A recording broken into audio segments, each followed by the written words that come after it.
Hello, good afternoon, everyone. Good afternoon, Harshad sir. Good Thank you afternoon, for sir. accepting our invitation, sir. Pleasure is mine. Thank you.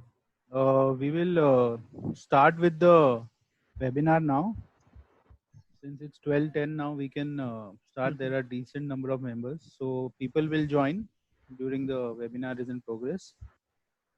So I would like to give a short description of Mr. Harshad Tekwani, sir. He is a chartered accountant and a certified fraud examiner. He has more than 7 years of experience in statutory audit, companies audit, forensic audit, auditing standards, control testing, IFC, FR, SOX regulation, IFRS, and accounting standards.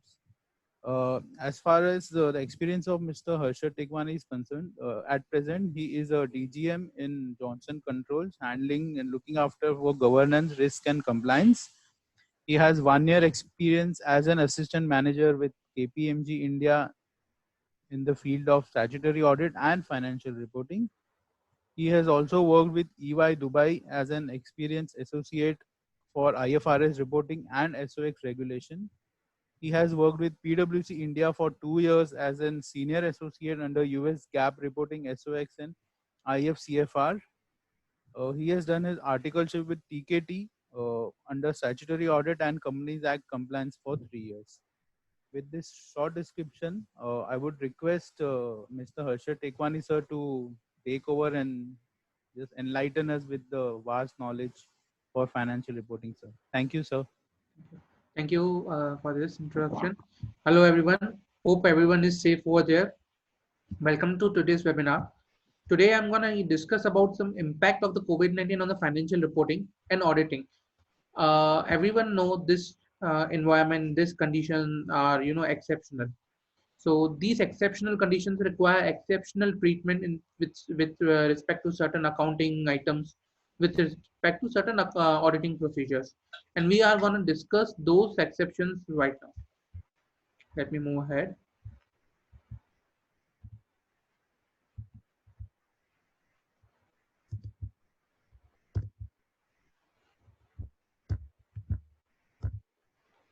Okay. Today, I'll discuss about the background of this pandemic, impacted areas, which areas are impacted in a financial reporting in a financial statement, impacted industries. Then we'll look upon the financial reporting standards impact or India's how which India's will be impacted most. Then we'll look into the impact over the audit, and then we'll take a question answers. Okay. Now, as we are witnessing the lockdown everywhere, not over in India, but in each and every country. Over most 130 countries are affected by this lockdown. Now, in that lockdown, it may happen. Like for example, I have a company. I audit a company whose material supplier is in, let's say, Italy, who is under lockdown. It may happen that I may not get, my company may not get the required raw materials for the production. Not only lockdown in India, but the lockdown in other countries will also affect the Indian companies. As I said, like it may happen that my company has huge dependency on the companies in the Italy, in the China, or my huge sales to the export, let's say in China. So because of a lockdown, I'm not able to do my sales. So it will happen. The adverse impact of this global pandemic can vary from nation to nation and industry to industry. For example, let's say travel industry. Today, Yatra.com, MakeMyTrip.com, they are totally shut. They are not doing a business of even single rupee. And in the near future also, that they won't be able to do a business like they used to do earlier. From my past experience, I have done an audit of tourism and travel industry. The month of from April to June and post July, means post June till July is a very big month, very big season for these companies because of the holidays, because of the summer holidays from the schools, from everyone gets benefit of these summer holidays, and hence this was considered as the golden period in the case of a travel and tourism industries. However, if you see, we are suffering from this pandemic lockdown in these months only. The most crucial months for the travel industry are totally lost, and hence they might not able to be to recover their financial statement, their positions during this year. In the same way, let's say pharma companies are doing more than they are required. They are doing extra shifts. They are on boom. So the pandemic has affected industry differently. We'll discuss in detail how and when what we need to do. In the event of lockdown, many entities, facing, let's say, halt of production. There's a total ideal plants. There is a going concern issue for the businesses. Now, certain of the areas like, decrease in profit, let's say decrease in sales, high bad debts, then you can be, total shutdown, partial shutdowns. These are the very concerning areas for an industry, for the businesses, and hence these require specific attention from auditors' points of view, even from management's point of view. Now, certain of the emerging areas which are very critical for a company. First, workforce. We have already seen many of the industries doing layoff, salary cuts. So because of these, there will be a reduced cost, reduced charge on my P&L for the salaries, for the wages, for the labor charges. Number two, there will be a, if there is a reduction in my workforce, there will be a reduced charge over of the my employee benefits. Employee benefit assumptions, accruals, valuation will differ. In some of the entities, in some of the companies, they are now forfeited the what use that we used to say that casual leaves, paid leaves. Now in that case, my leave encashment will get affected. So workforce and its related areas are on very much high radar, that they are required to be looked accordingly. Second, demands and sales. Now, demands and sales, as everyone know that the lockdown is currently going on in the third lockdown 3.0, and probably by the till the end of the May, there are chances that something more clarity will come. So first quarter for each and every company has gone in vain.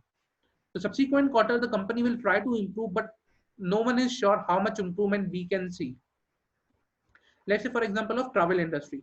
Even though lockdown opens, hardly people will go for anywhere for the tourism, for the travel. Reason, people are suffering from job cuts. People are suffering from unemployment. They will hardly look into this tourism. So tourism sales are going to decline for the rest 1 and 1.5 of the year. So in that case, they need to see their demands and sale forecast. We also need to see whether, okay, for example, if there is a 10%, if the company shows there is only 10% reduction in the first quarter of the sale compared to the last quarter, compared to the same quarter of the last year, then there is a consideration, then there is an issue, because this cannot happen. So in such way, we can do analytical procedures and we can see the demand and sale position, and we need to see to identify fraud, because companies are under pressure to present a rosy picture of their financial statement. Now, for example, if today, let's say Make My Trip is there, it's a listed company. Today, if they present a zero sales in quarter one, then no one will ready to invest. Their market capitalization will fall. Hence, they need to show the sale. Hence, they need to show some revenue, that they are earning the revenue, they are changing their business model, and they are in the market. They are not going to go out of the market. And hence, there are chances of the fraudulent sales, fictitious sales and revenue incomes, receipts, that will be there. And auditors and respective stakeholders need to see from that point of view. Third, the supply chain. As I said, let's say, for example, my company is in Italy, from where I get a huge raw material. Now, if that company is under lockdown, they won't be able to provide me my raw material. There's a huge supply chain crisis going on. Goods are not getting transferred from one place to another. Today, if I have a production lying in my warehouse in, let's say, in Punjab, I cannot sell that production, in the Madhya Pradesh because of the lockdown. I cannot say that production in, let's say, Maharashtra. Even I cannot export whatever it is being produced in the Delhi, because for exporting through shipping, I need to reach any of the port. And because of the lockdown, the supply chain has totally disrupted. And because of disruption of the supply chain, my inventory is getting affected. So for example, if I have a lesser shelf life inventory, then that inventory is getting obsolete. That inventory is required to be provided for that. Third, legal obligations. For example, if I have a loan, covenants that I need to follow. if I have a covenant that I need to maintain minimum data of this much thing, I need to minimum have a provider working capital like inventory and data of this much in for my working capital loan. That may happen that because of this lockdown, my working capital calculation can go for a toss. My legal obligations, my covenants can go for a toss. In that case, I may, require to pay an additional penalties, or I may need to refund. I may need to pay back the whole of the loan. There can be X, Y, Z, implications of those legal obligations and covenants failure. In that case, we need to see what are those covenant, how they are, what are their impact. So for example, government has already provided certain reliefs with respect to the moratorium, with respect to the interest on the payment, but still interest will get accrued. So for example, if I have a loan going on, working capital loan, I need to pay interest over that. Now, if I take a benefit of the moratorium, then what will happen is I am not supposed to pay interest as of now for the 3 months. In that case, till the interest which is will get charged over that unpaid amount, I am supposed to accrue in my balance in my financials. In the same way, cash flows. As I said, it will affect my demand sales. It will affect my purchasing, supply chain. It will affect, working capitals. It will definitely, on the basis of that, it will affect my cash flow. My cash flow will gonna go on toss. I may have a negative cash flow. I may not have a, appropriate liquid funds to work upon.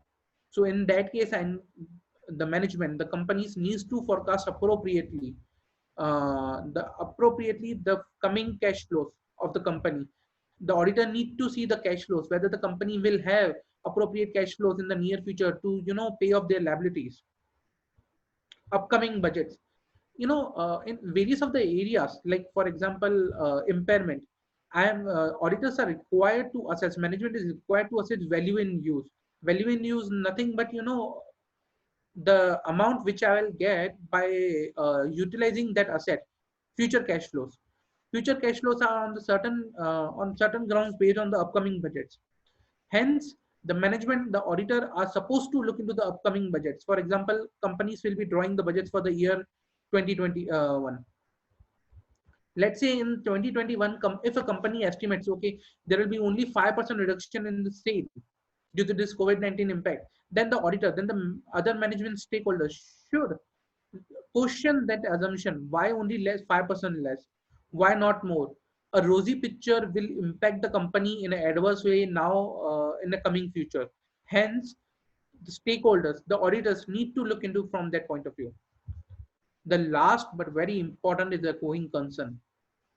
Now, going concern will be a major issue for each and every company. For the 9 months, for the coming 12 months, companies are going to see negative cash flows, very less demand, very less, supply chain disruption, very less purchasing. There will be a pay cuts, there will be a employee firing, there will be a lot of issues going on. Hence, there are external evidences available. There will be internal evidence available with respect to the going concern assumption. Auditors, stakeholders are supposed to check, are required to check what impact will be on my going concern. This is a very crucial area. It may require redrafting of the going concern framework, because today the going concern framework was drafted accordingly to a normal scenario, not the pandemics. In pandemics, each and every company might show a indicator that the company's going concern assumption has hampered. In that case, you know writing for each and every company that there is no going concern assumption or going concern assumption is not present is also not appropriate. Hence, going concern framework is required to be looked in very detail, and it will totally depend upon company to company. Now, which industries are more impacted? Let us see those.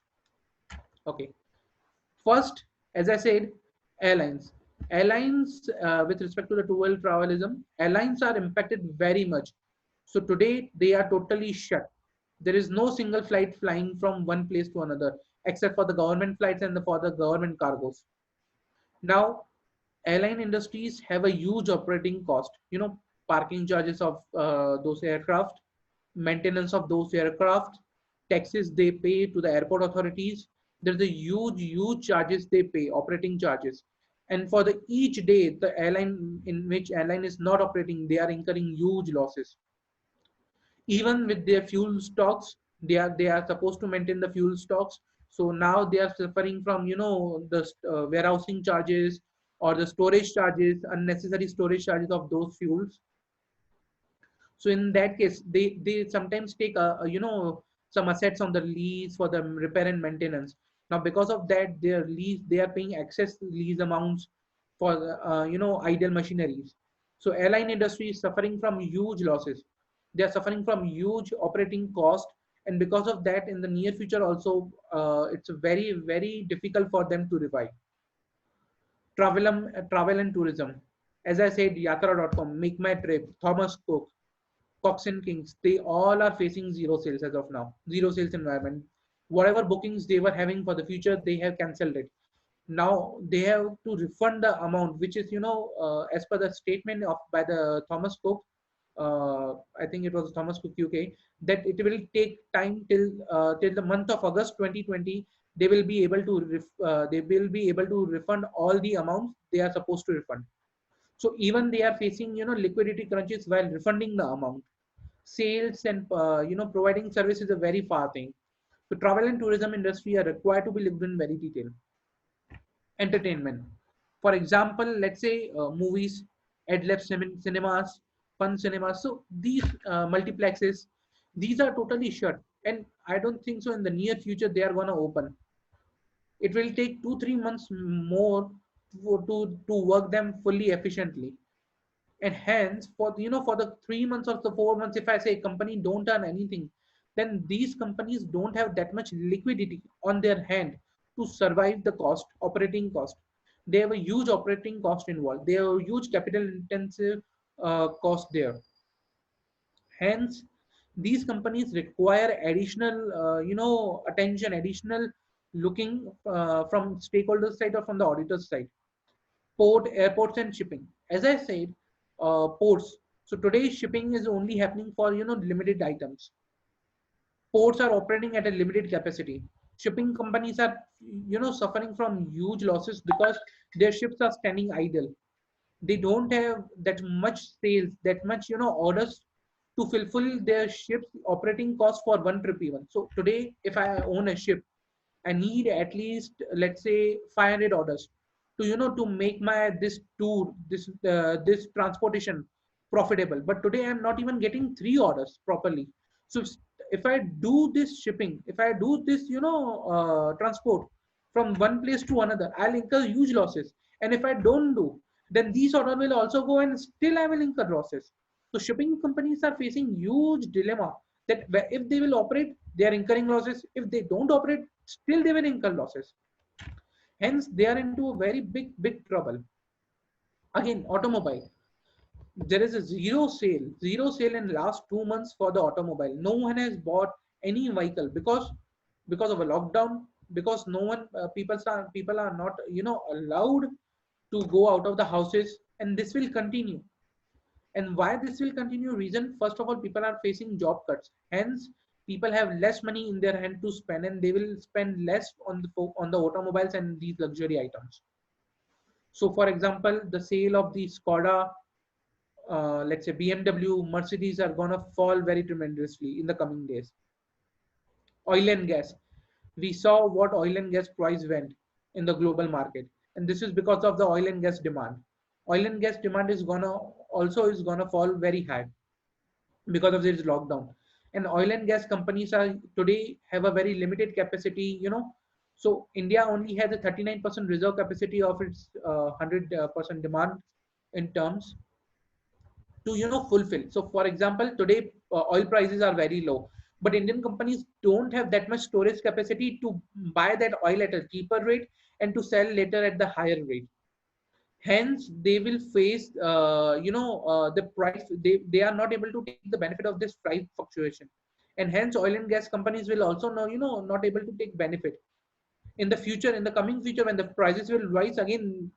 This the loss they will incur now cannot be set it off, cannot be compensated with the future profit. Moving ahead, impact of COVID-19. Okay.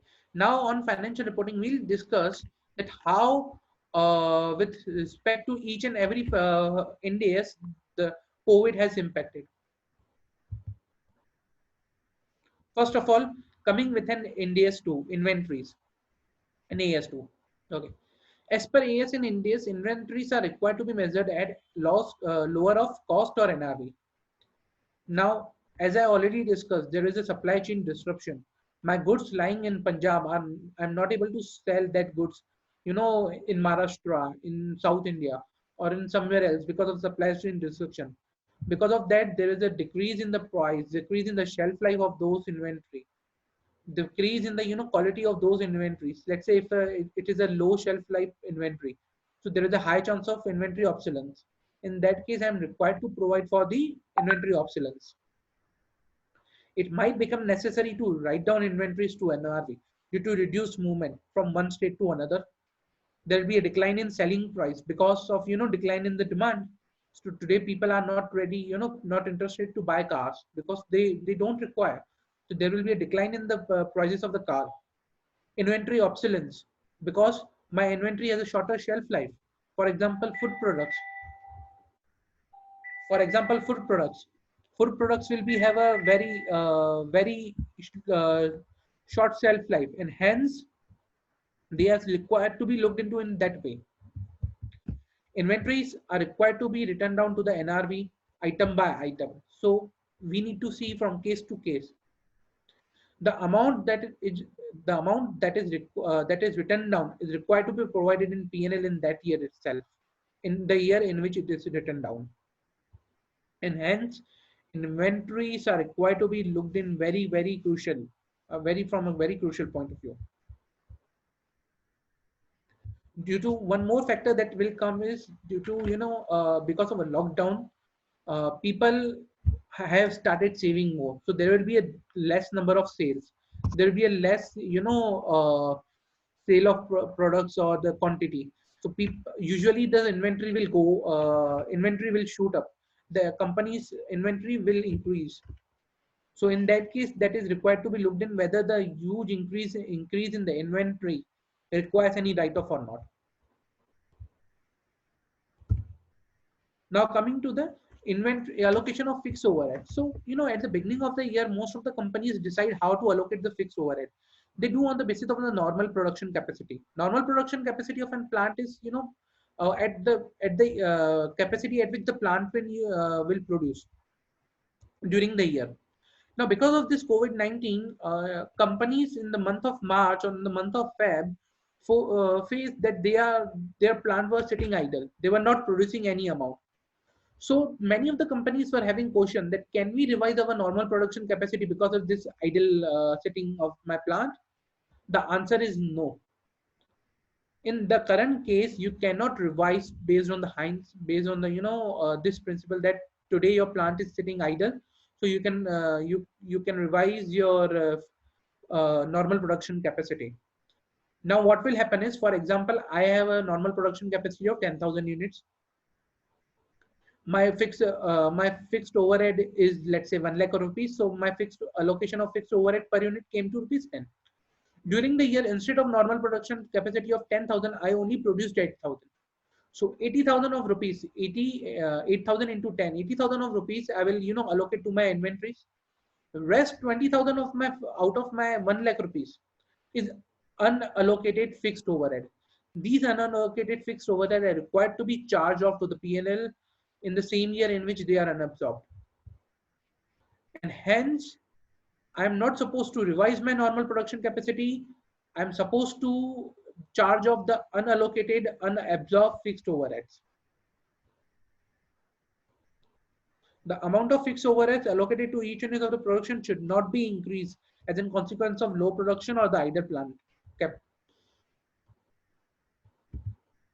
Now, what disclosure requirement India 2 requires is there? Entities should assess the significance of any write down during the period that is there.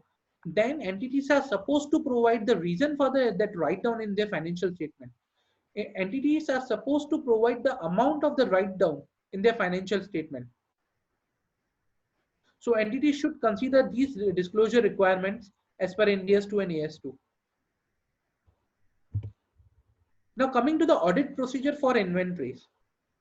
As we see that, from audit procedure, we do a inventory physical count. We check for the inventory physical count controls. Now, because of this lockdown, auditors are suffering that they were not able to do the physical count. What they should do now? In such cases, they must obtain comfort through other audit procedures like rollback procedures and control testing over inventories. Now, what are rollback procedures?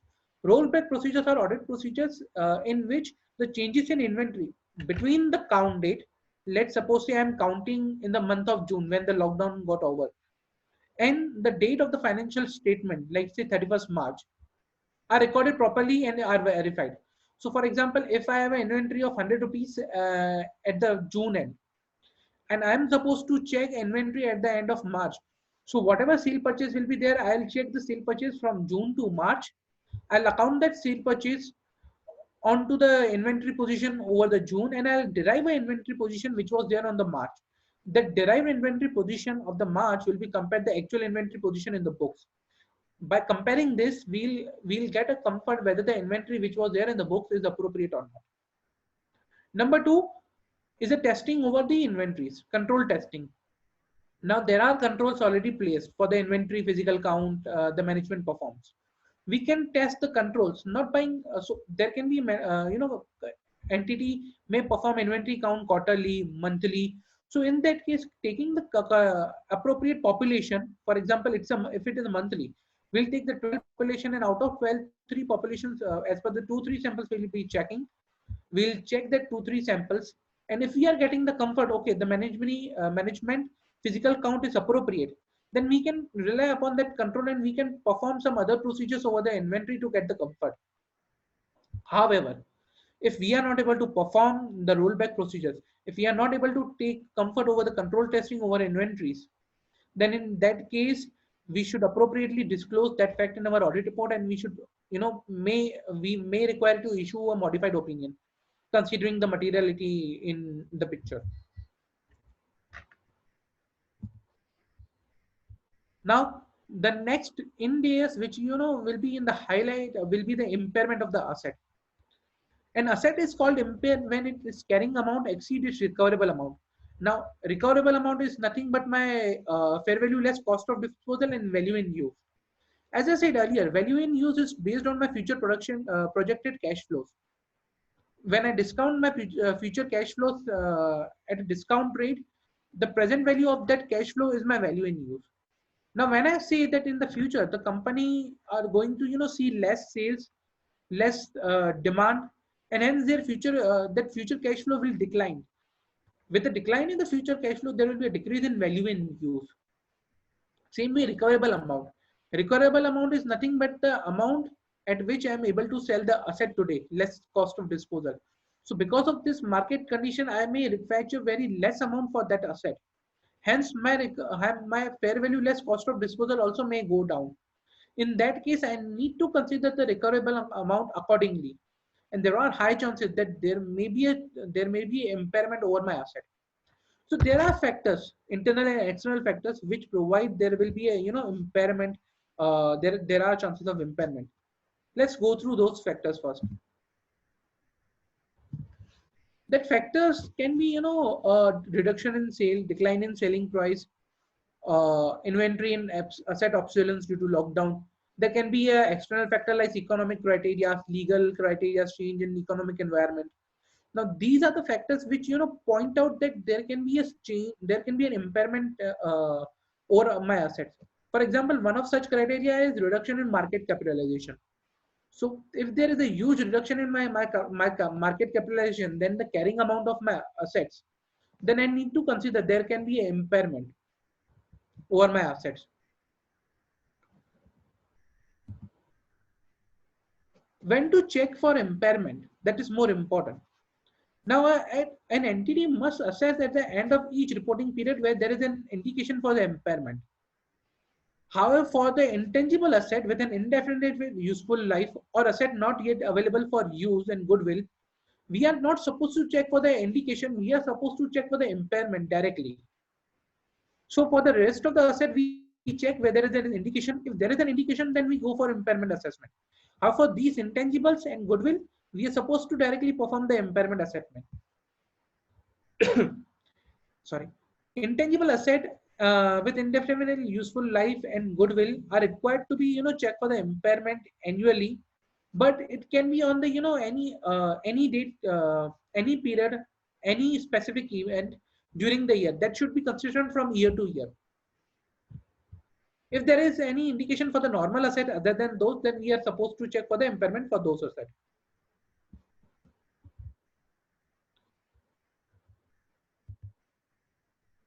Okay. Now, as I said, value in use. Then impairment is, I'm supposed to check the recoverable amount. Recoverable amount is made up of my fair value less cost of disposal and value in use. Management need to consider the assumption used for impairment testing. Now, these assumptions are future cash flows, sale forecast, expense forecast, my discounting rate. Now, let's say future cash flow. As I said, there will be less demand, less sale. So my future cash flow will affect accordingly. Sale forecast, as I already said. Expense forecast. If I'm operating as a low capacity, it might happen that my operating cost, there will be a less operating cost, and hence I need to consider that less operating cost in my assumptions. If I fire the employees, if there is an employee cut, then there will be a less, employee cost, and hence I need to forecast accordingly. There will be less labor charges. Discount rate. Recently, government reduced their repo rates, their bank rates. Banks are reducing their FD rates. So there will be a huge impact on my discount rate. I need to consider accordingly the discount rate which will be applicable.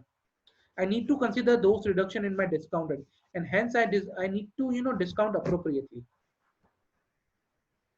In that point of view, I need to consider the assumption used in value to derive the value in use, and those assumptions will be the critical assumptions, which will, determine my impairment over the asset. The best option, what we can have is to disclose as much as we can disclose. The more management will disclose in the financial statement, the better it will be, it will be better to understand for the stakeholders. So we should disclose as much as we can. Even the management need to disclose the same to the auditors, so that, the auditors can understand the scenario. The auditors can understand what is current situation for this company, for the entity. Now, moving ahead to the next Indian accounting standard, lease. Now, as we have seen that, because of this pandemic, this lockdown, there's a change. There are changes in the lease term. People are using force majeure clause. There can be, so for the new leases, there will be a different discount rate. So in the lease, what we will do is we calculate the right to use of asset by calculating the lease liability, which I'm required to pay in the future. And that lease liability is discounted to derive the present value of the lease liability. Now, for example, if the company is, going to record new lease in the month of April or in the month of May, they need to consider the appropriate discounting rate. They need to consider the effect of the reduced discounting rate to determine the new present value of the lease liability. Onerous lease entities will need to determine whether as a result of COVID-19 pandemic, is there any, lease arrangement has become onerous. Now, for example, if any lease arrangement has become onerous, then the right to use of asset attached with their lease contract is required to be checked for impairment also. Now, variable pay. If there are chances that, in a lease contract there are variable pays, so these variable pays are required to be looked in very detail, because sometimes these variable pays are connected with the sales, with the revenue, with the cash flows, and hence they will affect because of that. So there can be, a scenario where the lessor may give some concession to the lessee with respect to the lease payment, rent-free holidays. Such revised term or the revised concession shall be considered while accounting for the leases, which may lead to application of accounting relating to the modification of lease. However, anticipated revisions should not be taken into the account. So, for example, if I anticipate there will be a revision, other than the actual revision. They shouldn't be taken into account unless there is an actual revision. Moving ahead. Okay. Now, India's 115 in AS9.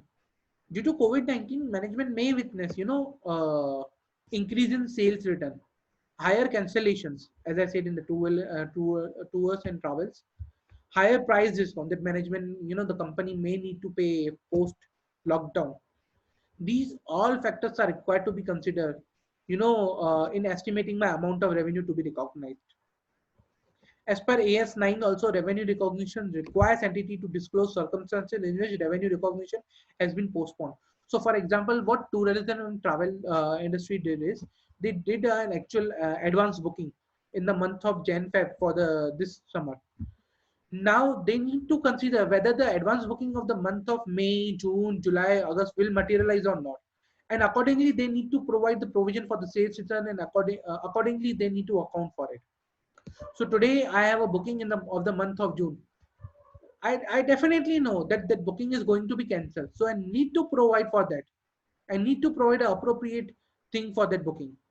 If I have a contract that minimum obligation to pay a hotel that I have in contract with, I know that I won't be able to provide that minimum obligation. I need to provide for that not sufficient obligation. I'm not sufficient people. I'm required to, I am able to pay that hotel. So accordingly, I need to see from case to case basis what will be the implication. So again, timing and uncertainty of the cash flows arising from the revenue are required to be looked in very detail.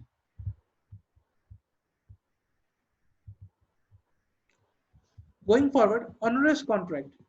Due to COVID-19, some contract may become onerous due to increase in cost of material, labor, overheads, or halt in production. Onerous contracts are those contracts generally which for which the avoidable cost of meeting the obligation under the contract exceed the amount which I'm going to receive from those contracts. Now, for that onerous contracts, these contracts are accounted as per the India's 37 AS 29, which requires that asset dedicated to the contracts are required to be tested for the impairment.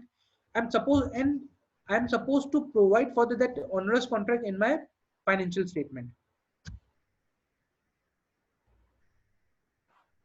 So, and I'm supposed to look into those two contracts from this point of view, that whether these contracts had become the onerous or not.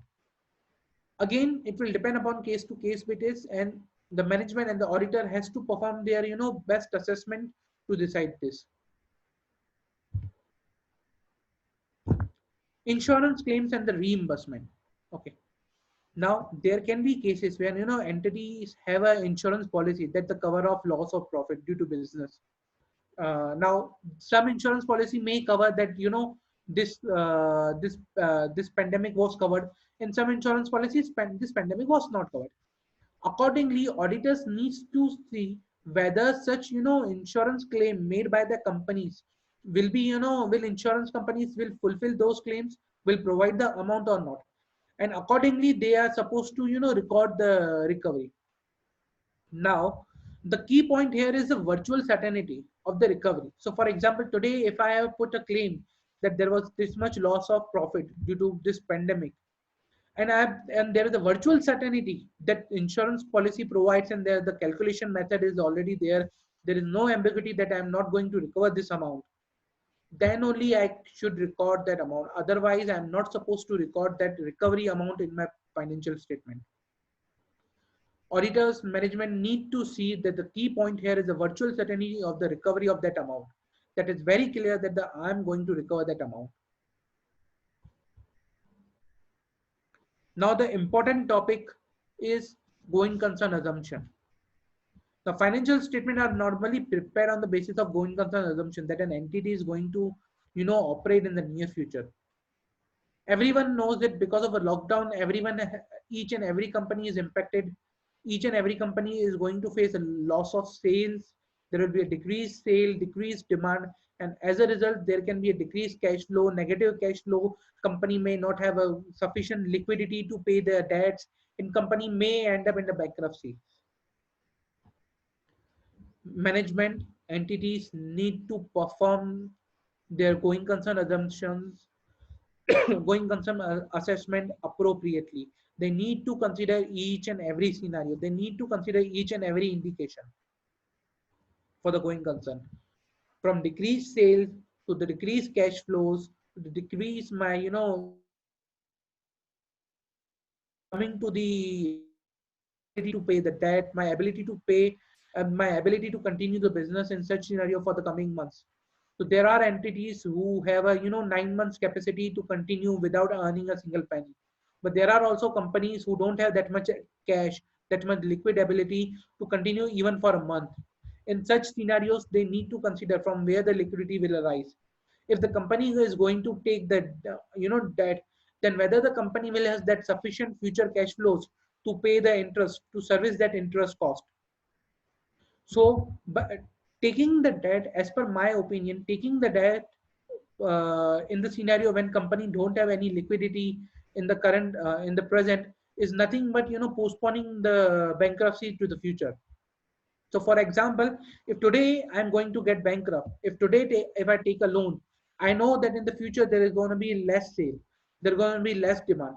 So today I may have a capital receipt of debt in my hand, which I'll utilize for the paying my operating expense.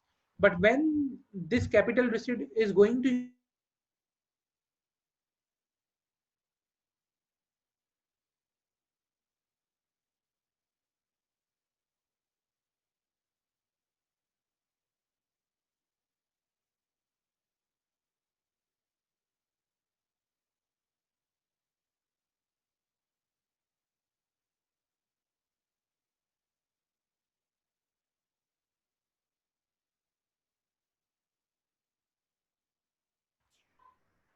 the impact of the COVID-19 after the reporting date should be considered.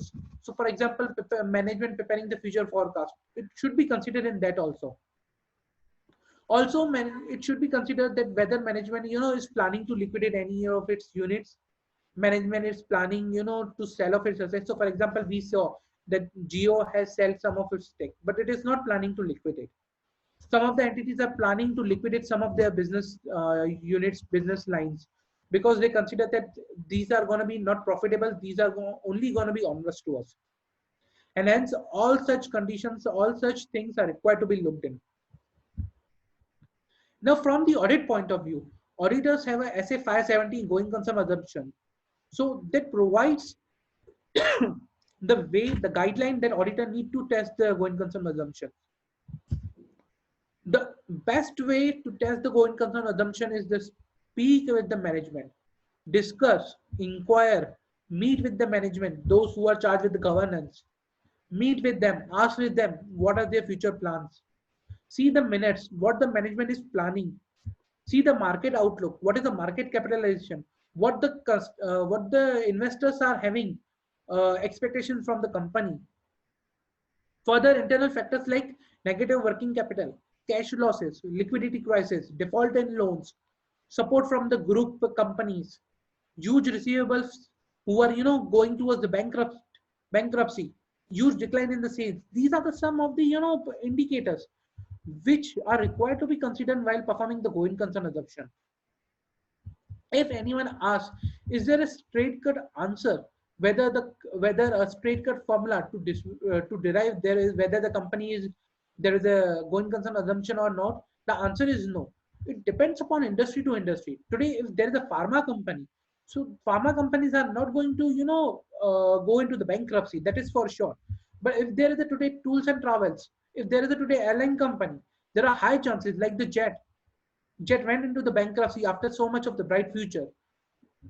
If we say in the UK, already the Thomas Cook was under the bankruptcy issue. So there are chances that companies will the going concern assumption assessment will differ from industry to industry, and hence auditor need to see the industry outlook first, and then need to go for the going concern assumption assessment. Again, I'll reiterate that the important will be the appropriate disclosures by the management to the auditor and by the auditor to the stakeholders. The disclosures should be done. The more management will disclose, the better it will be for the stakeholders to understand, even for the auditors.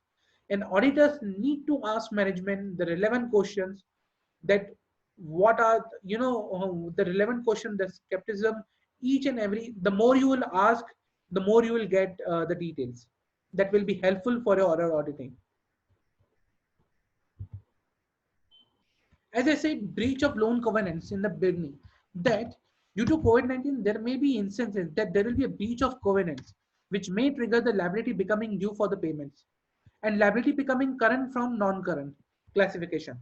So for example, let's say company was having a loan covenant that they were supposed to maintain this much of inventories and data on their books, good data.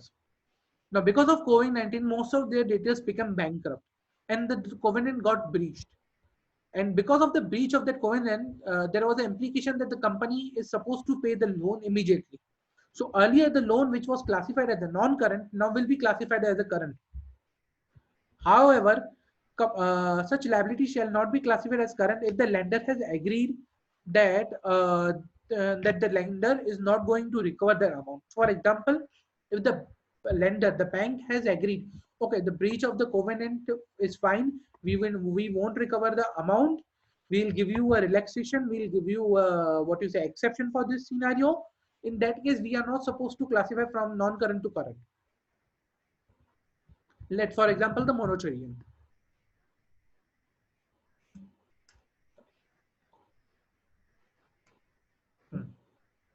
Sorry. Okay. Moving ahead, estimates and uncertainties. As we already know, the financial statements are full of estimates and assumptions. When I say an estimate, when I say an assumption, they are required to be double checked because of this COVID-19 pandemic. This COVID-19 pandemic has affected, so each and every estimate has a baseline assumptions, baseline factors like sales, like future cash flows, like discounting rate, future outlook, company market performance. So these estimate, are dependent upon some underlying assumptions, some underlying factors. These underlying assumptions and factors are totally affected by this COVID-19. Paragraph 1 of 125 of the India's one requires an entity to disclose information about the assumption it makes about the future and other major sources of the estimate of uncertainty at the end of the reporting period that have a significant risk of resulting in a material adjustment to the carrying amount to my asset and the liabilities. Now, COVID-19 may have created, many uncertainties about likely future scenarios, which may affect my estimation. So, for example, today I made an assumption with respect to my cash flows, and I decided there is no impairment last year. But this year it may not be the scenario. I need to revise my assumptions for the future cash flow. I cannot use the same. But although my accounting standards says you can use your previous year's working, but that is also subject to the condition that should remain the similar. These are the conditions which are not the same as per the last year, and hence I am required to revisit those assumptions, those cash flow assumptions, estimates which are made.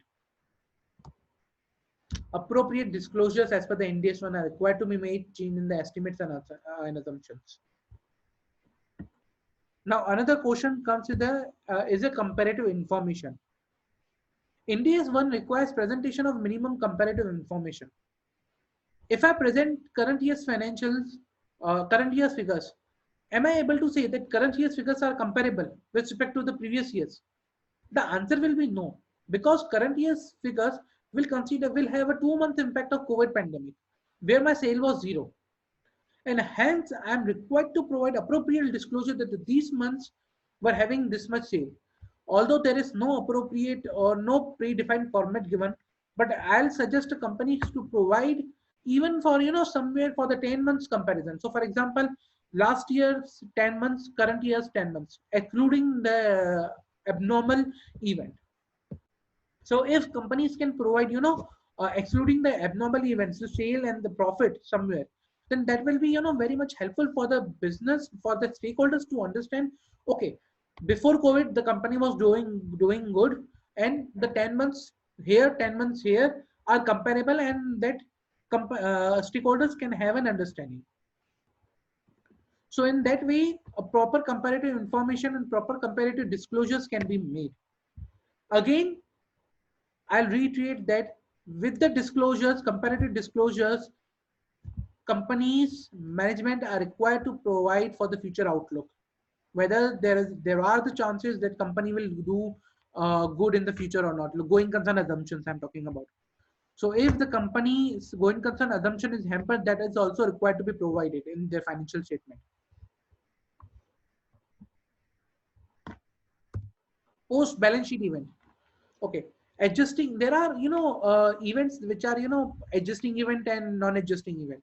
So adjusting event are those whose evidence was available on the balance sheet date. So in case of COVID-19 pandemic, if there was a indications available, for example, bankruptcy of my debtor on my balance sheet date due to this pandemic, then I'm supposed to take that as an adjusting event. Event related to COVID-19 should be analyzed appropriately, whether which take place after the end of the reporting period till the sign of my FS. Such event, there are high chances that such event fall under the adjusting events. In the same way, there is an audit procedure for the post balance sheet event, which requires us to see, whether the sufficient appropriate audit evidence is available or not with respect to the events occurring between the balance sheet date and the date of my auditor's report. If I have considered already those events, impact of those events in my other audit procedure, then I'm not required to perform any other audit procedure over that. Plant, property, and equipment. Whether the depreciation should be charged to the PPE which was idle, the answer is yes. So there is a scenario. Okay, so depreciation is nothing but wear and tear due to normal due to the excellence of the time and the normal economic commercial use. So today, if I purchase a machinery, if I install, if I start to use, the moment I start to use, its values goes down because of the commercial nature. And because of the time, even if the asset is lying idle, because of the time, the value is gonna go down. In that case, yes, I am required to provide for the depreciation. Now, some may argue that my depreciation method was, based on the unit produced. In that case, when your depreciation method is based on the unit produced and there is no unit production, in that case, there can be a zero depreciation. However, if the entity was, using a straight line method, or the entity was using a written down value method, WDV method, in that case, there cannot be a scenario where you charge zero depreciation. Hence, companies and entities are required to be look in the depreciation from that point of view. Now, there can be a scenario from the pharma companies that they might need to provide for the additional depreciation because they were overutilizing their plant. In that case, it may differ from case to case how the plant was operating, what is my depreciation method, on what basis I charge depreciation. Any change in the depreciation estimate will be accounted as per the change in the estimate as per Ind AS and AS5. Borrowing cost. Now, the standard requires that the capitalization of the interest is suspended when the development of asset is suspended. So when I am developing a qualifying asset, and because of COVID-19, that qualifying asset development has suspended. So the borrowing cost, which I was earlier capitalizing, I'm required to charge to the P&L. I'm not required to charge to capitalize this till the time there is a suspension. Management need to see from case to case basis where there is a suspension in the activities of the development or not. Again, the important point is the materiality. The impact assessment, the impact of the all cases implications are required to be looked in from the materiality point of view. Whether the event is material, whether this is disclosure is required, is material or not. Hence, materiality should be considered everywhere. Accounting for investment. As we already know, AS 13, that carrying amount for the current investment is the lower of cost or the fair value. Now, the current investment, if there are any reduction in the current investment, that I am required to provide in my profit and loss account. Now, there's a decrease in the market price of these investment. There's a decrease in share price. I'm required to consider those decrease for the current investment. However, for the long-term investment, investment is usually carried at the cost. When there is a decline other than the temporary one, I'm supposed to provide that decline.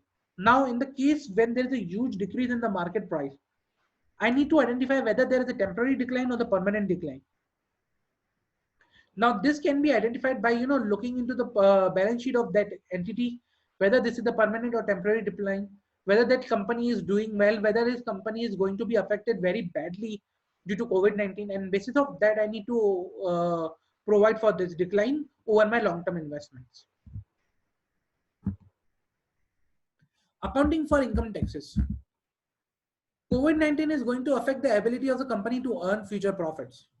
Now, deferred tax asset, a recognition of deferred tax asset requires that there should be a future certainty that I'll earn a future taxable profits. So, for example, if I'm not going to earn future taxable profit for the coming years, then I'm not supposed to recognize the deferred tax asset. Entities with deferred tax assets should reassess forecasted profit and the recoverability of the deferred tax assets, considering the additional uncertainty which is arising due to COVID-19. Reasonable certainty must be assessed. There should be a reasonable certainty for the deferred tax asset that I am going to earn the future taxable profits. Now I'll go through some of the auditing point of views, challenges which may arise while performing the audit or the audit during the COVID-19. These are there can be certain challenges like quality of work due to restrictions. So, for example, due to this pandemic, my staff is sitting somewhere. I may not be able to communicate properly with my staff, and there can be issue that quality of work which I'm getting with from my staff or I'm performing can be vary. Planning and time management issues. Planning because data movement. And earlier, because of the physical interaction with the client, data movement was fast. Now there can be issue understanding the data requirement. First, we need to understand the client that these are the data requirements, and there can be a time gap between when the client understand the data requirement and shares the data requirement. So there can be a time management issues. There can be a delays in my audit, and I need to plan for the delays well in advance. Again, efficiency in the case of work from home. Everyone has witnessed there is an efficiency issue in the case of work from home. Planning of work, utilization of time, everything, timely communication with the seniors, everything. So these should be provided. These should be considered while planning an audit. Restrictions on travels and meetings. So as I said, at instances that we need to connect to the management, we need to ask, we need to inquire, we need to meet to the management, we need to ask questions. Lockdown, we are not able to meet the management. So how will I ask questions? The option is virtually, but again, the level of comfort, the level of understanding we used to build to the physical meeting may not happen to the virtual meeting. So that we need to consider. Shortage of manpower and IT. So most of the cases, from work from home, we require IT. So in that case, it may happen that we not have an appropriate IT resources tool to work from home, to do work from home. In that case, we may, our work may get hampered. So we need to plan all these things well in advance for an audit.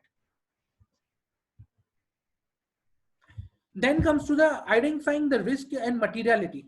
Okay, operational disruptions, contractual non-compliance, covenant breaches, liquidity crisis, working capital issues. All these are required to be considered. So the auditor need to consider the additional risk in these areas. Appropriate material level should be decided to cover the risk appropriately. If I appoint a lower materiality level, it may happen that I may do a over audit. But in these scenarios, these are the points that I'm required to consider that which is the optimum level of materiality for this entity. It will differ from entity to entity and case to case. I need to do the impact assessment of the estimate. As I said, each and every impact depends upon some underlying assumptions and some events. Those events are required to be looked into. Modified opinion. Now, for example, as I said, there will be instances we won't be able to identify, we won't be able to audit some of the items appropriately. We won't be able to obtain appropriate and sufficient audit evidence. In those cases, we must consider the financial impact arising out of those items. If the auditor is unable to obtain sufficient appropriate audit evidence relating to the impact of COVID-19 over the financial statement, and is of opinion that there are misstatement, there are material misstatement to the financial statement, then we should consider providing modified opinions. There should be EOM. We can use the EOM paragraphs, emphasis of matter. Some people, we have seen that some people are using key audit matters for the listed companies, that they are providing a CAM. The details with respect to the COVID-19, they are providing into the CAM. So there are various ways to disclose these things. The auditor should utilize these ways. Internal controls. Now, as we know that, internal controls, there is a specific way of the company used to perform their internal controls. Now, because of COVID-19 work from home lockdown, it may happen that the internal controls are not getting performed appropriately. Like internal controls have an appropriate approval, physical approval, that the company, in that case, it may happen they don't have a physical document available for the of approval. Because of the lockdown, work from home, they might have only electronic document, electronic meeting minutes. In that case, that is fine. That we need to look at whether the management has an appropriate control environment to address this kind of scenarios. The company's ability to close financial reporting process in time also required to be considered.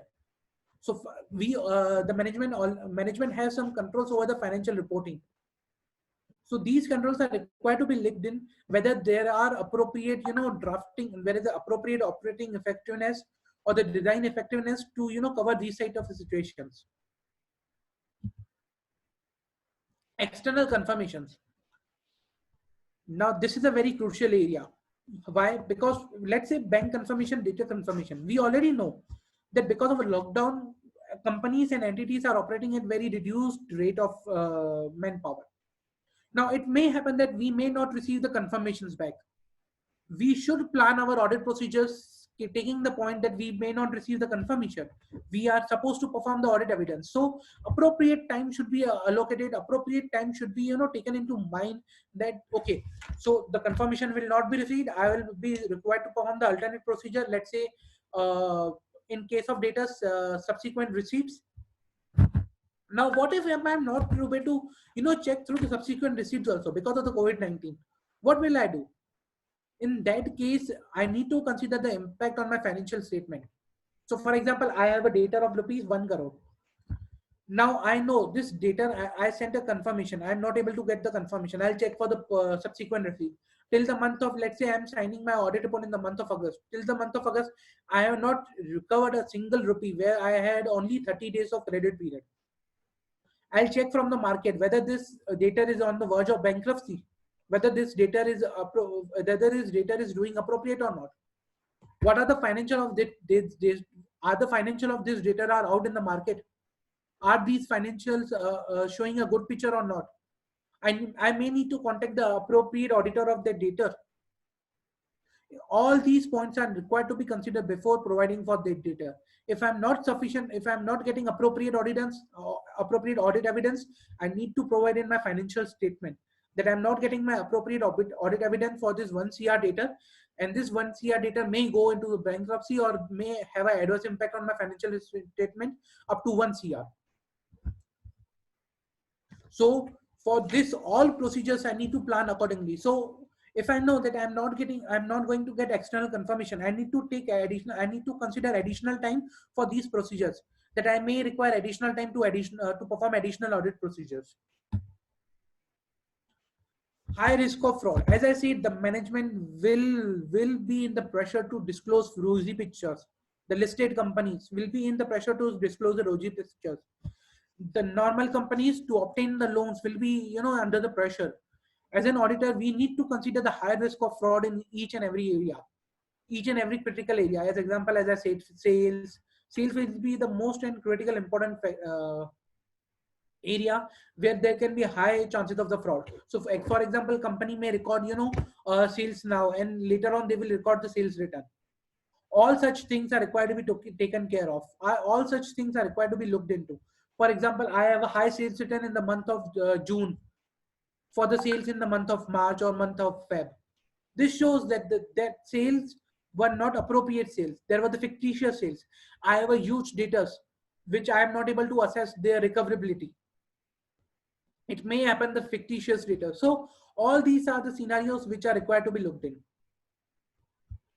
So auditors are supposed to take the high risk of fraud in this scenario. So this is something I need to, a timeline I usually refer to, like 15 days for the GL and sub GL closing. Then again, more 16 to 40 days, my draft financial statement for the preparation of my draft financial statement, and for the 5 days for my finalization. So this is the proposed timeline management or the auditor can follow. Again, I'll take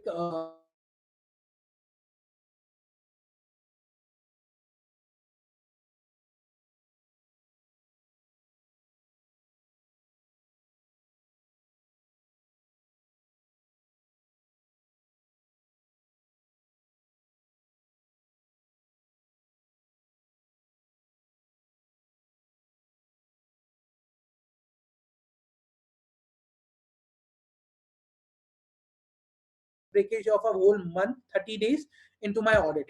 So this way I can plan my audit appropriately. A further breakdown of this plan can be done at a detailed level. So guys, with this, I rest and I encourage to ask questions if anyone has any questions.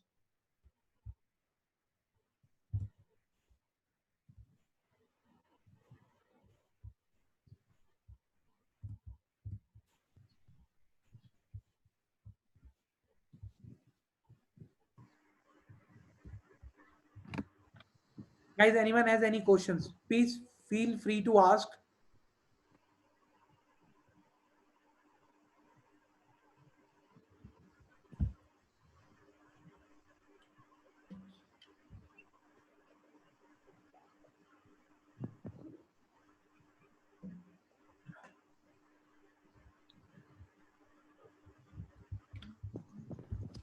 No members, any queries, please?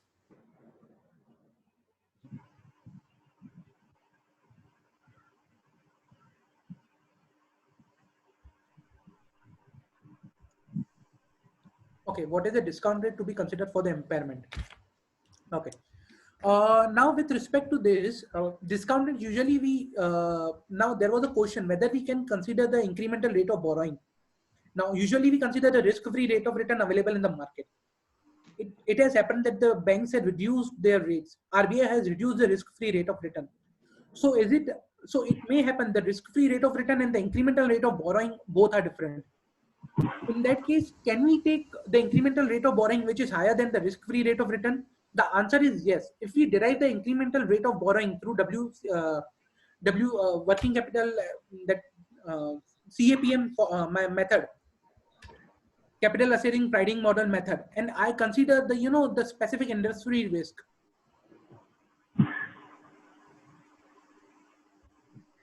If I can calculate weightage average cost of capital or my incremental rate of borrowing, the point here is I need to consider the industry specific rates. I need to consider the company specific risk. I need to consider all such adjustments which are required to be done. For example, if the company is into the travel industry, the company in the high risk area, I need to see all the factors before deciding. If I also need to see, let's say for example, my asset is lying in the foreign location. Let's say asset in lying in the Italy.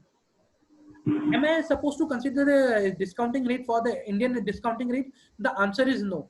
You are supposed to consider the discounting rate applicable in the Italy, and hence accordingly the country wise risk, the country wise rate of return is required to be taken into consideration. I hope I have answered it.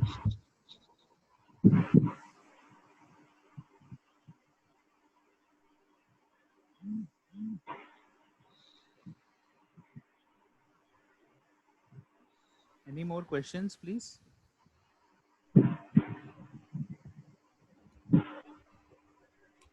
Can I ask a question?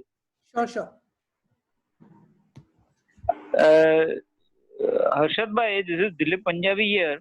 Yes, sir. Now, in view of the current situation, Hmm. where, any business forum you take, the future is uncertain. Correct. Now, our accounting standards, they guide us to take the decisions based on the date of the balance sheet and the up to the date of the signing of the report. Hmm. Now, all the audits that are going to be conducted or already done, they are all under the present uncertain situations, Correct. which otherwise normally would not have been, Correct. So, what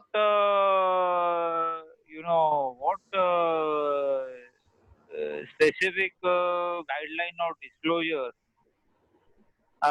you feel should be considered while reporting the financial statements, both as a accountant and as the audit? Okay. So from the management point of view, as I said, all the estimate, I'll critically say that estimates are required to be disclosed in detail. Why we have taken this estimate, why this has been taken. So our financial statement are full of estimates. Okay. We take provisions, our impairment analysis, going concern assumptions, everything is based on estimates. So if our whatever estimate we are taking today, we need to disclose appropriately. Appropriate disclosure, when I say, is it disclosure when you need to, is a disclosure when the detail is sufficient enough for a layman to understand what the estimate is and on what basis it is. So for example, if I today say I have taken an estimate that my company will earn a good profit in the coming future, and on the basis of that I say the company has a going concern assumption, that is not an appropriate disclosure. A layman will not understand, wherein a layman may not able to evaluate that what future that they are looking into. So if today I say that I have a 10 contracts valuing this much amount, if I don't put a value in individually, if I put a total value, I have a 10 contracts which totaling valuing this amount for the future revenue, which has guaranteed future revenue, and hence on the basis of that I can say that there is a guaranteed future cash flow, and there won't be an impact on my future going concern assumption. That will be good for a user, a layman to understand. Such disclosures I'll encourage because this will help the layman to understand, to evaluate the financial statement. Now from the auditor's point of view, whatever estimates the management is taking, the auditor is supposed to recheck.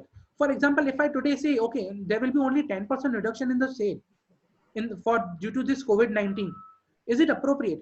The answer is no. It may depend upon industry to industry again, but let's say it's a tour and travel, leisure travelism. In that case, what will happen is, uh, if I say only 10% reduction, if I say no, I'll issue a discount in the month of December and people will go, that is wrong. There is a season for every business. Let's say travel, tourism. So tour business has a season in the month of May, June, July. That season is gone. That season is gone into the lockdown. Again, a season will come in the month of November, December. But there are 2 months. Usually, people go most in the summer vacation rather than in the winter. In the winter, if you see the Europe is mostly in the snow. People don't prefer to go in the winter to the Europe. They prefer in the summers.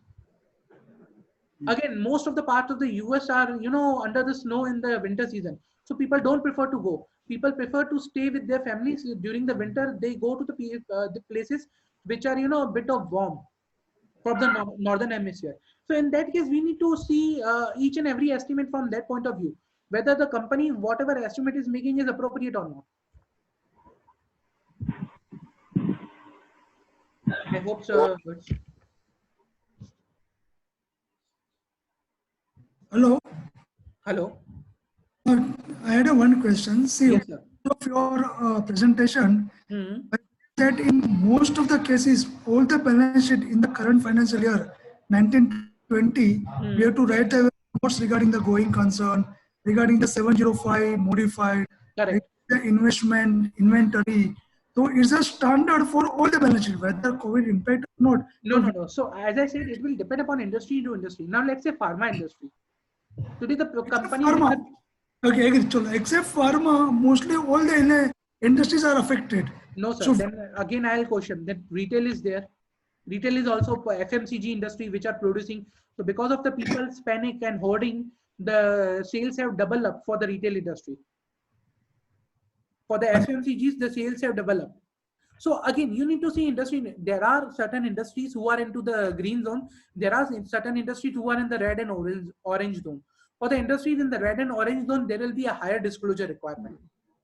So in Bombay is a particularly a red zone, and our clients are from Bombay only, rather than nearby area of the Bombay. So to mention all the notes regarding as far as all the balance sheet regarding the Bombay is concerned or Maharashtra is concerned, or suppose, huh? Sir, when you say that if your clients are impacted negatively, adversely due to this pandemic, the answer is yes, they are supposed to disclose. Again, I'm saying the disclosure should be appropriate and sufficient for a layman to understand the current scenario. Over disclosure is also not, recommendable. But again, the disclosure should be appropriate to understand the current scenario. That is the message I'm going to portray. For that, we have to write AS4 or Ind AS 10, even occurring after balance sheet date. All the balance sheet, we have to mention that because of the COVID effect, the 3 months or 4 months or 6 months, business was closed rather. So we have to write that. That will come in your going concern assumption. Yes, when you will perform the going concern assumption, you will mention about an outlook about the future. That for the rest of the 4 months, there was no sale. The company has ability or no ability to pay its liability. The company has the current level of cash flow, and in the coming future, the company is expecting, the sales of this much amount, and which will be or either not will be sufficient to pay its future operating cost and the liabilities. That will be disclosed while performing your going concern assumptions and the disclosure with respect to that. But because the seasonal business, suppose turnover is 100 rupees in the last year, and in the current year, because of the seasonal business, turnover will be approximately not more than 20 rupees. Suppose last 100 rupees. So we have to mention that also because of the COVID effect. Because so that's why I said in the comparability. So when you provide the comparability, so for example, if the seasonal business is there, okay. Now let's say some entities of, let's say last year the financial statement were of 12 months. This year I'll say the financial statement of 10 months because 2 months was locked in the lockdown and most of the company has not performed any economic activity. So if you'll present 12 months or 10 months, they are not appropriate. So somewhere you're in the financial, you need to disclose that, okay, last year 10 months or this year 10 months are this, and overall, like for example, sale, profit, that's it. So in the same way, in your case, in the seasonal business, you need to provide. Last year in the seasonal business, the company has earned this much, and this year, because of the seasonal business, company has earned this much. Moreover, if the seasonal business has coincided with this lockdown, then you need to provide additional disclosure that, okay, my seasonal business was this from this month to this month, which was under the lockdown, and hence there was no sale in the seasonal business, which may impair my going concern assumption. Okay.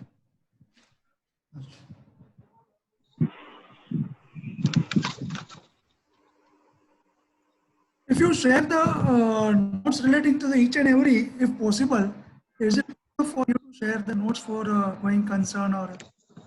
I'll try. Actually, I'm already onto that project. I'm preparing some, draft notes. You can select out of like option 1. You can select either this, something with an alteration. As and when it will be ready, I'll definitely share, sir. Please, sir. Sure, definitely, sir. Definitely.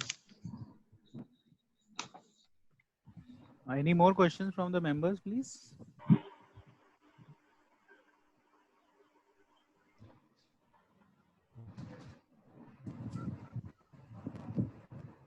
Sir, I guess there are no more questions, I suppose. So guys, you can reach out to me on these details if you have questions any later on. Mr. Pratik Thakkar raised hand. Okay. Thakkar sir, any questions, sir?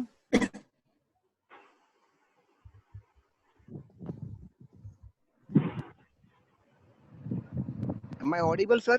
Yes, sir. Yes, sir. Now we can hear your voice, sir. Sir, actually, thank you very much for such a nice explanation on accounting and India's wise explanation regarding the impact of COVID-19. Mhm. Thank you, sir. Regarding the last colleague who asked you to share the notes, are you going to share the draft notes by email, or what will the way of sharing the draft notes? I'll share through the email. I'll share the link, a database repository where all the notes will be kept. So That will you be can, better, sir. yeah. That will be better, So sir. if you can, just drop me a mail on mail ID with respect to this, I'll definitely share. Considering that. Actually, we have while providing our registration, we have already shared our email IDs. So Okay. your email ID is also there with us. So I Yeah. will send my query on the email ID. Sure, definitely, sir. Thank you very much, sir. Thank you.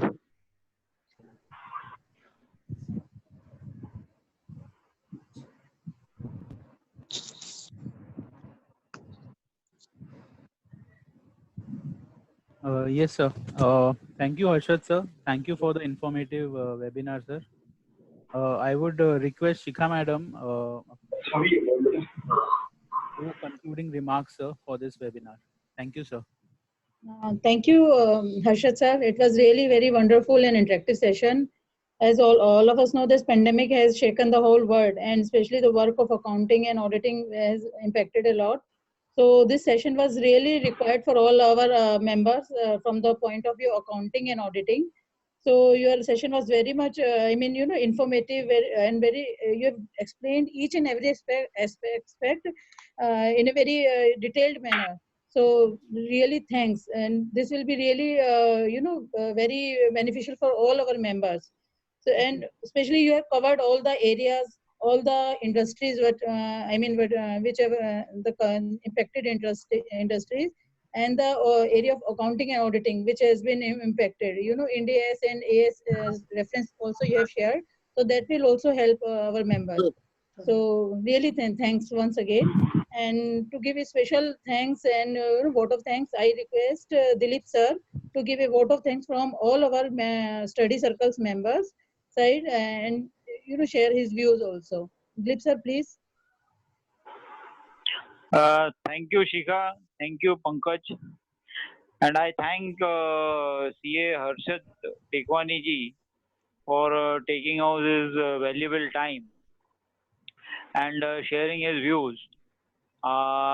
Definitely, this pandemic situation has posed a challenge for all the chartered accountants fraternity and the audit fraternity to report, considering the guidelines given in the accounting standard and the audit standards. There will be definitely a lot of challenges, and the auditor has to take an independent view on a case by case basis. That is what I feel. And I thank CA Harshad ji for providing the relevant COVID related guidelines. And he has very nicely touched upon all the technical guides that are relevant considering the current situation. So I, on behalf of the Chembur Study Circle, thank CA Harshad ji for providing us the guidance, and I request all of you to please carry it with a loud applause from your respective home. Thank you very much.